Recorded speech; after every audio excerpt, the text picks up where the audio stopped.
The third and final test will decide the issue, or will it decide or not remains to be seen. But one thing is pretty certain, that this test match is holding a great deal of interest from the listeners' point of view. Will Sachin Tendulkar achieve his dream of scoring 50 test match centuries? Time alone will tell.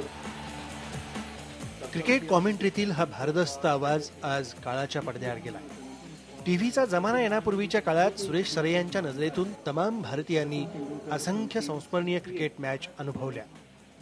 स्पष्ट उच्चार, अचूक विश्लेषण आणि सोबतीला माहितीचा खजिना ही त्यांच्या कॉमेंट्रीची खासियत होती.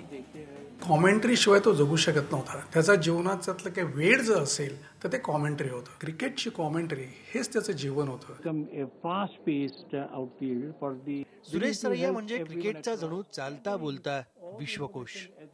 1976ला आम्ही पोर्ट ऑफ स्पेन ट्रिनिडाडला जो सामना जिंकला वेस्ट इंडिजमध्ये, तुम्हाला मी रात्री उशिराने झोपायला पाठवायचा, सकाळी लवकर उठवायचा.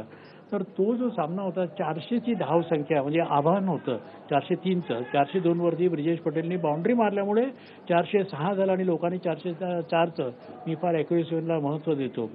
तर तो जो सामना झाला होता तेव्हा मला वाटलं की लॉयडची इमेज, प्रतिष्ठा, त्याचं गर्व हे सगळं खंडन केलं कोणी? बिशन बेदीचा भारतीय संघाने. 43 वर्षांच्या आपल्या प्रदीर्घ करिअरमध्ये त्यांनी ऑल इंडिया रेडिओ, ऑस्ट्रेलियाच्या ABC, न्यूझीलंड रेडिओसाठी ही कॉमेंट्री केली होती. टेस्ट आणि वन डेमध्ये कॉमेंट्रीची अनोखी सेंचुरी करणाऱ्या सरैयांना IBN लोकमतचा अलविदा.